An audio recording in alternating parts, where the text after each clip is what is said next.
Good morning and welcome to today's International Space Station Update Hour. You're joining us now here inside Mission Control Houston at the Johnson Space Center, where the Orbit 2 team is currently on console monitoring the systems on board the orbiting complex.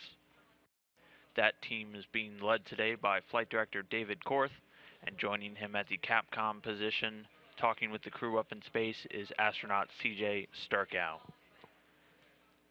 And those astronauts up in space right now are the crew of Expedition 30, starting with the front row, Expedition 30 commander and NASA astronaut there on the left, Dan Burbank, and on the right front row is Russian cosmonaut Oleg Kononenko.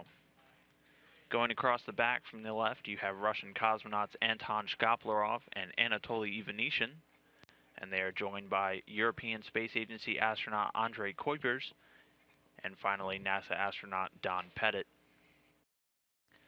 So quite a bit of experiment work going on board the station today, with Commander Burbank working with the capillary flow experiment. Earlier in the day, he did some alignment guide removal on the fluid and combustion facility which houses that experiment before moving into it. And that is a fluid physics research project that investigates capillary flow of different fluids in various complex containers. And this is all going to be used in the development of fuel systems and other fluid transfer devices on future spacecraft. Russian cosmonaut Anton Shkaplerov was doing some work on the Russian Electron system, which is one of the oxygen generating devices on board the International Space Station. He was also doing some work with the Sinar experiment, doing ocean observations, which helps the Russian fishing industry identify the most biodiverse and productive areas. His fellow Russian cosmonaut Anatoly Ivanishin was doing some maintenance work on the Russian segment today, replacing some of the air filters in the Zarya module and some of the dust collectors, before moving on to doing some routine system maintenance on the coolant system and relocating some Russian items in the Zarya module. The third Russian cosmonaut, Oleg Kononenko, is loading some of the disposable hardware onto the Progress 46 spacecraft, which will eventually be undocked and burned up in the Earth's atmosphere during re-entry.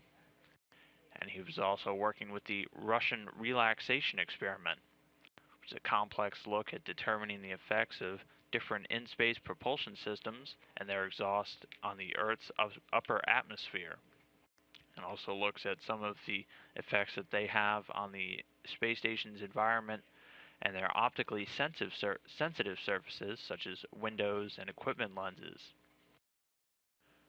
Yesterday, the three Russian cosmonauts also voted in the Russian presidential election from orbit, using a procedure set up with officials on the ground at the Gagarin Cosmonaut Training Center in Star City, Russia. European Space Agency astronaut Andrei Kuipers started his day working on the HTV hardware command panel.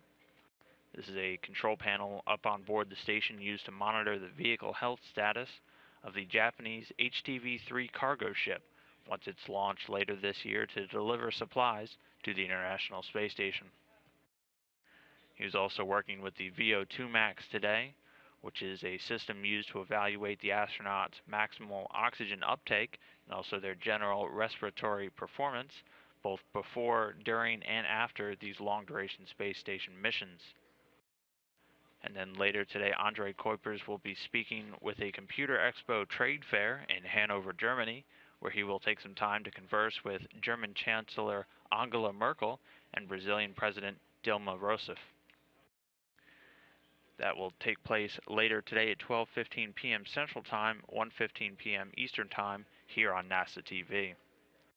Then the final Expedition 30 crew member, Don Pettit, spent much of his day today working with the SLICE experiment. SLICE stands for Structure and Liftoff in Combustion Experiment, and looks to investigate the nature of flames and microgravity. And then this hopes to have applications that could lead to improvements in technologies here on Earth, which aim to reduce pollution emissions and improve burning efficiency for a wide variety of industries that use combustion. And then he will also be doing some routine maintenance, replacing the water container and offloading some wastewater with the water recovery system. The astronauts are scheduled to go to sleep at about 3:30 p.m. Central Time, wrapping up a very busy day of maintenance and experiment work.